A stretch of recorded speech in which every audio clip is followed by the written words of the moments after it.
तो अपना blood composition को आगे बढ़ाते हैं। जैसे कि आप सभी को पता है, ब्लड कंपोजिशन के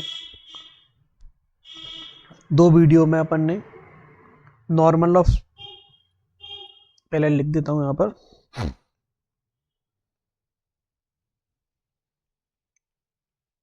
ब्लड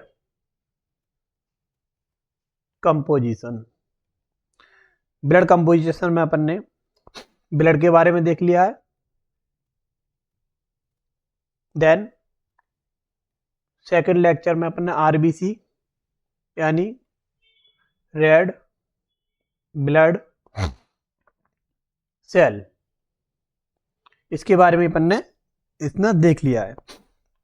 नेक्स्ट पार्ट आएगा अपना डब्ल्यूबीसी, यानी आज से अपन डब्ल्यूबीसी स्टार्ट करेंगे और फर्स्ट और सेकंड लेक्चर यानी 2 लेक्चर में शायद डब्ल्यूबीसी को अपन खत्म कर देंगे। तो आज डब्ल्यूबीसी लेकर चलते हैं। डब्ल्यूबीसी थोड़ा लेंथी है और कुछ टर्म्स आपको अलग अलग बुक में अलग अलग साइज मिल सकती है और शेप भी अलग अलग मिल सकता है।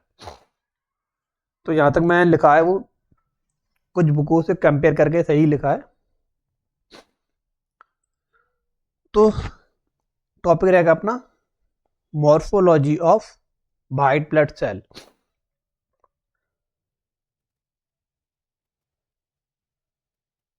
मॉर्फोलॉजी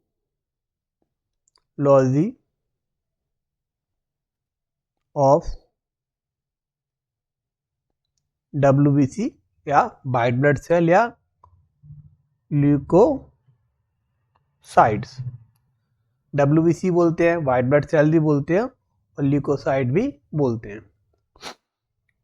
तो नॉर्मल वैल्यू कितनी होती है, पहले नॉर्मल वैल्यू देख के चलते हैं अपन। डब्ल्यूबीसी की नॉर्मल वैल्यू इन अडल्ट में, तो ज़्यादातर बुकों में 4000 से लेकर 11000 सेल पर क्यूबिक मिलीमीटर दिया हुआ है। तो अपन इसी को मानेंगे और अपन जब ल्यूकोपोसिस पढ़ेंगे तब सभी के बारे में डिटेल्स में पढ़ेंगे कि कौन सी सेल्स का नॉर्मल साइज कितना है और कहाँ सा फॉर्मेशन होता है सेल्स का। तो जब बच्चा पैदा होता है उसे क्या बोलते हैं अपन, इन्फेंट्स। चलो पहले पहले बर्थ के टाइम देखते हैं। 8 बर्थ यानी जन्म के समय। जन्म के समय बच्चे में डब्ल्यूबीसी काफ़ी ज़्यादा होती है बिकॉज उसे इम्यूनिटी की बहुत ज़रूरत होती है। तो उनका नॉर्मल वैल्यू रहती है 10,000 से लेकर 26,000 सेल पर क्यूबिक सेल मिलीमीटर क्यूब, या फिर आप बोल सकते हो सेल क्यूबिक मिलीमीटर। सेल के बाद पर जरूर लगता है, डिवाइड में रहता है, ध्यान रखना। और नेक्स्ट क्या आएगा आपका,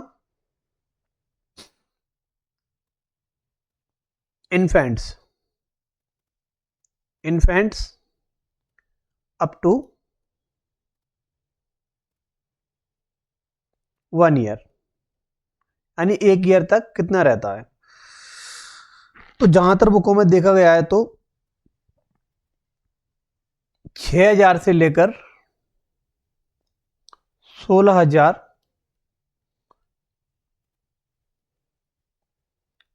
सेल्स पर क्यूबिक मिलीमीटर दिया गया है।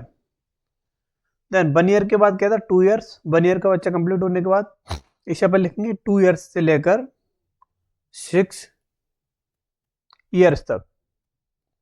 2 ईयर से 6 ईयर तक कितना माना गया है, 5,000 से लेकर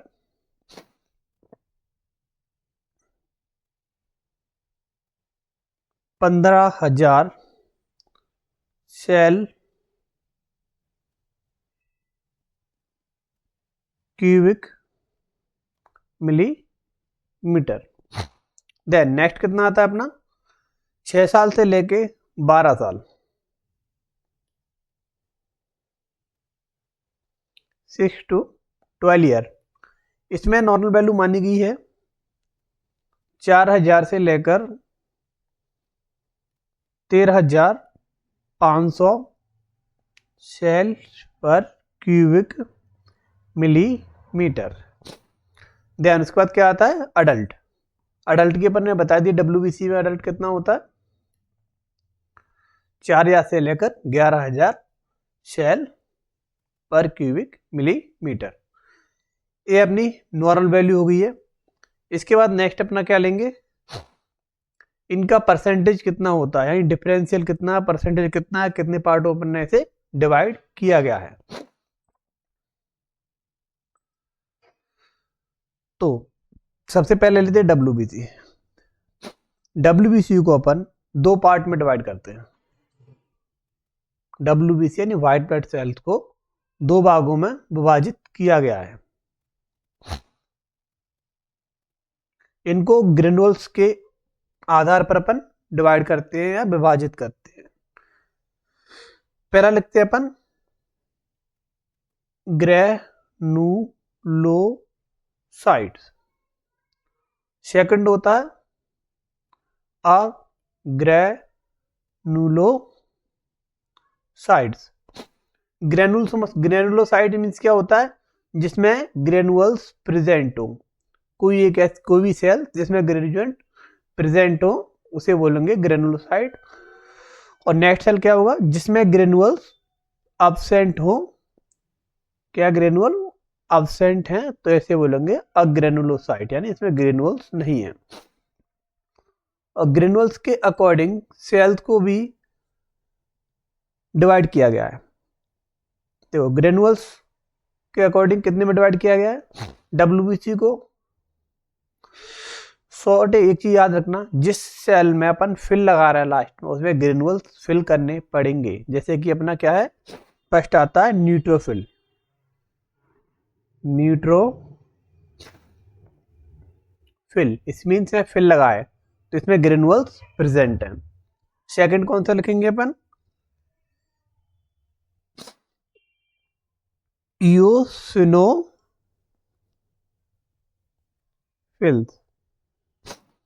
ईशनोफिल्स इट मीन्स इसमें भी फिल्स लगा है, फिल लगा हुआ है, इसमें भी ग्रेनुअल्स प्रेजेंट होंगे। लेकिन नेक्स्ट आएगा बेसोफिल,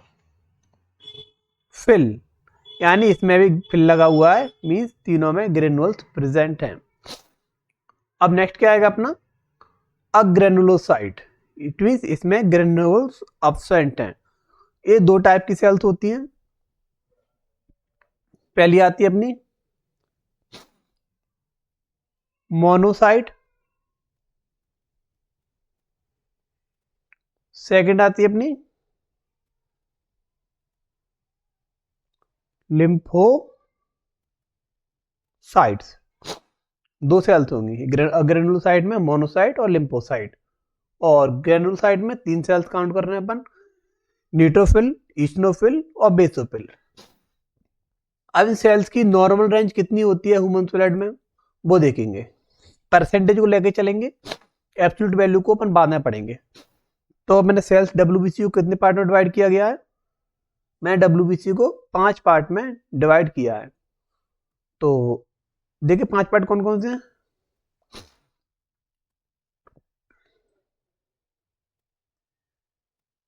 सॉरी इधर आपको दिखेगा नहीं तो मैं इसे रब कर देता हूं थोड़ा।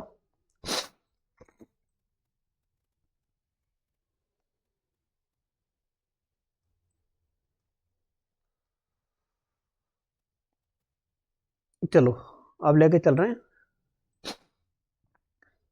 यहां से। पहला अपना 5 में first, second, third, fourth and fifth. पहला क्या है अपना न्यूट्रोफिल।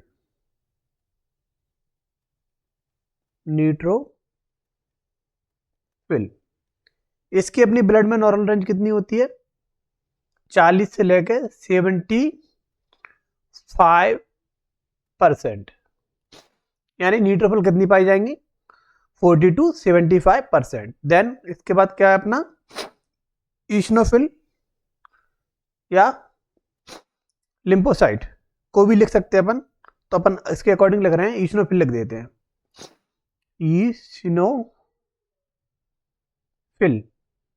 ईशनोफिल कितना है अपना? 1 से लेके 6%। देन इसके बाद क्या लिखेंगे अपन?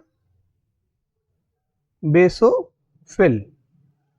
बेसोफिल कितनी परसेंट पाई जाती है ब्लड में? 0 से लेके 1%। नेक्स्ट क्या आएगा अपना? मोनोसाइट। मोनोसाइट कितनी होती है अपने ब्लड में? 2 से लेकर 8%। किसी बुक में 2 से 10 भी दिया हुआ, 2 से 8%। और लास्ट 5th नंबर क्या रह जाता है अपना?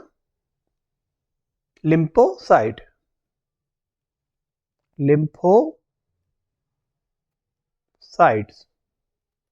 लिम्फोसाइट कितनी होती है अपने ब्लड में?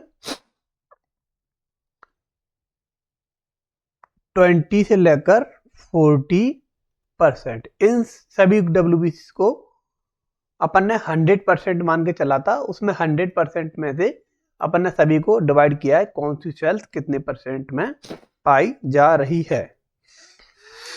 ठीक है, अपन एक एक सेल्स के बारे में पढ़ेंगे कि कौन सी सेल्स की मॉर्फोलॉजी क्या है, देन न्यूक्लियस किस टाइप का प्रेजेंट है उसमें, और उसकी ग्रेनुल्स प्रेजेंट हैं या नहीं है, वो सब अपन देखेंगे। तो सबसे पहले क्या लेके चल रहे हैं अपन? न्यूट्रोफिल। 1 नंबर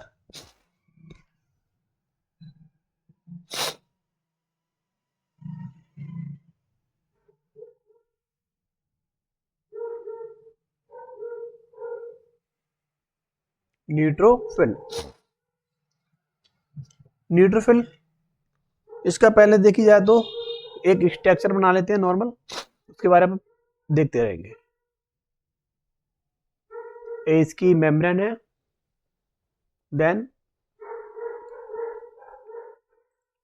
इसका न्यूक्लियस बना लेते हैं,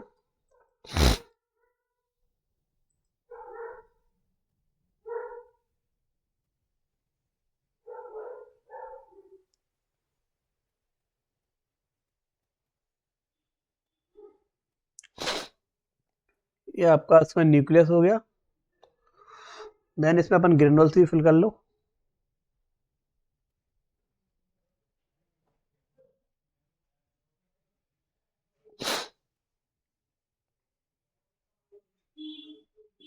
ये आपके सभी के ग्रेनुल्स फिल हो चुके हैं।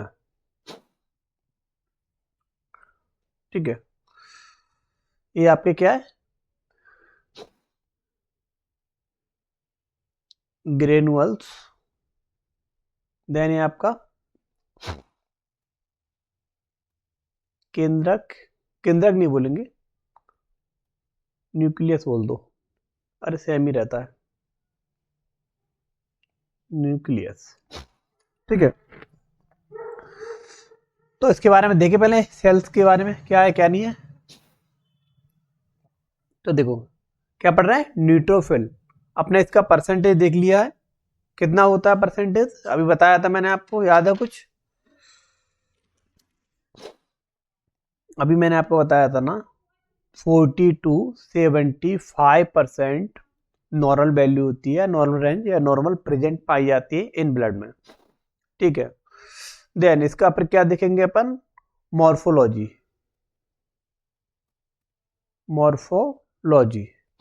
मॉर्फोलॉजी में क्या है इसमें? इसका पहले डायमीटर देखेंगे, सेल्स का डायमीटर कैसा होता है?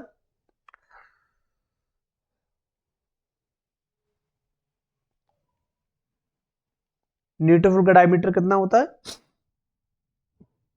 10 to 14 माइक्रोन मीटर, यानी 10 से लेके 14 माइक्रोन मीटर का डायमीटर। डायमीटर में बोल रहा हूं इसका साइज, इसकी इतनी साइज होती है।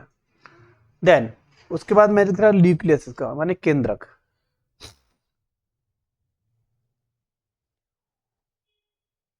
न्यूक्लियस यानी केंद्रक। न्यूक्लियस होता है इसमें मल्टी लोब्ड, मल्टी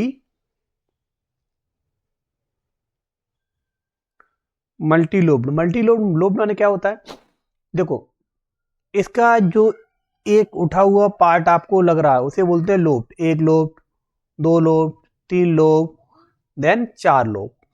तो ये मल्टी लोब्ड होता है, मतलब एक नहीं होगा, दो नहीं होगा, दो से ज्यादा होंगे। और होंगे कितने?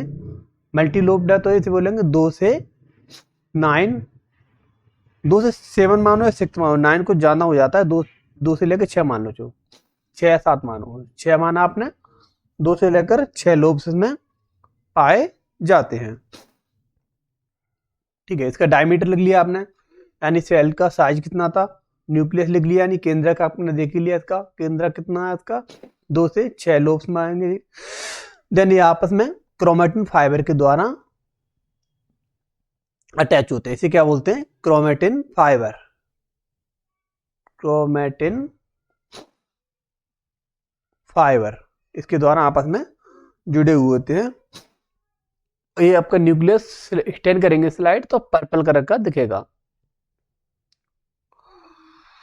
पर्पल कलर का आइडेंटिफाई होगा। वो आपको स्टैनिंग दिखाऊंगा या स्टैनिंग अपना पढ़ेंगे तब इसमें देखे जाएगा।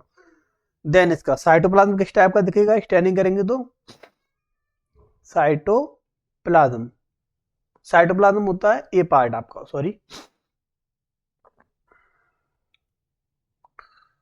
ए पार्ट,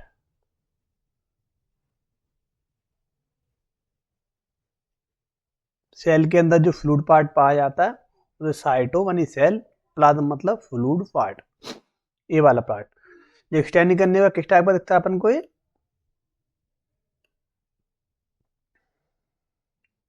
साइटोप्लाज्म दिखेगा आपको पर्पल पिंक।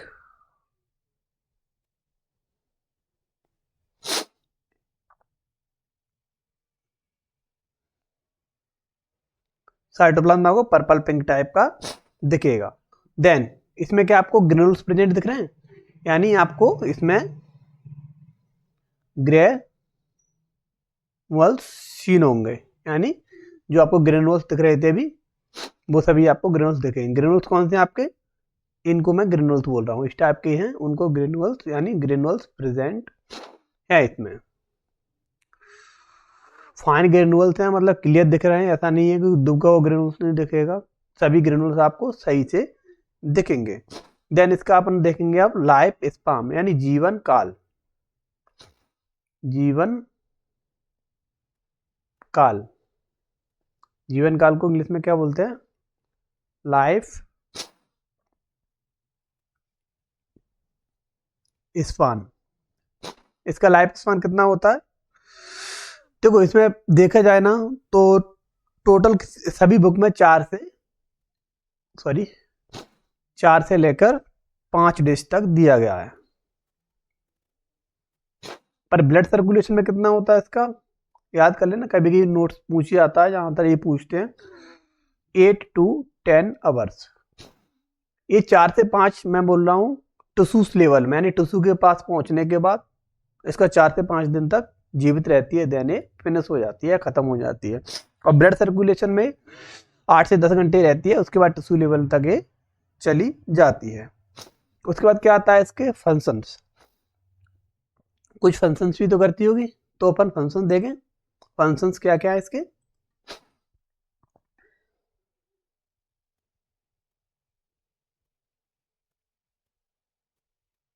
देखो जहां तक इसे बोलते हैं, जैसे कि मान के चलो कोई भी डिसीज हुई या कोई भी पैरासाइट अपन को बॉडी के अंदर आया, तो उससे लड़ने के लिए अपना इम्यून सिस्टम वर्क करता है। इम्यून सिस्टम में कौन?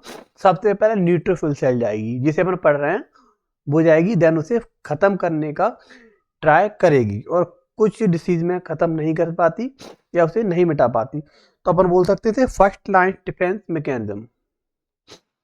First line defence mechanism. यानी सबसे पहले ही जाती है और कोई भी डिसीज यानी पैरासाइट, फॉरेन मॉलिक्यूल्स बोलते हैं, पैरासाइट, वायरस, बैक्टीरिया, उसको लड़ती है एंड देन उसको फिनिश करती है। सेकंड क्या करती है? फेगोसाइटोसिस। फेगोसाइटोसिस।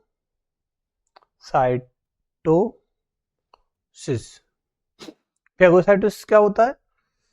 जैसे कि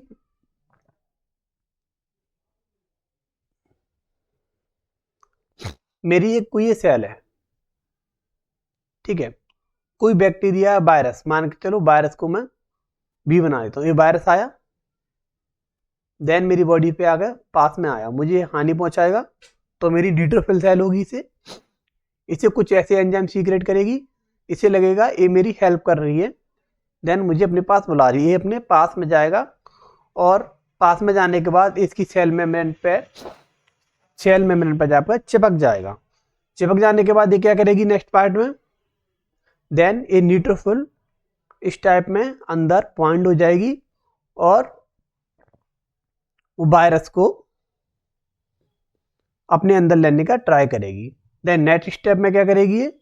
उसे वायरस को अपने अंदर इनगल्फ कर लेगी, यानी यहाँ से बाउंड हो जाएगी और ये एरिया उसका हट जाएगा और वायरस अंदर आ गया।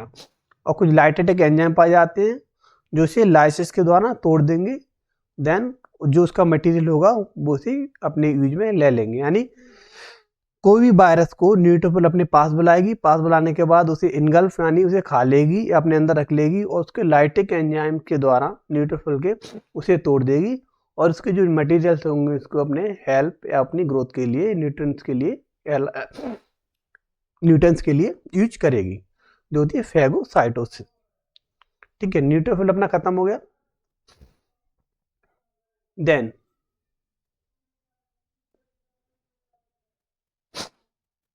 अगला अपन ईशनोफिल और बेसोफिल पढ़ेंगे क्योंकि लार्ज लेक्चर हो जाएगा, तो इतना ही खत्म करते हैं। नेक्स्ट लेक्चर में ईशनोफिल बेसोफिल को फिनिश करेंगे।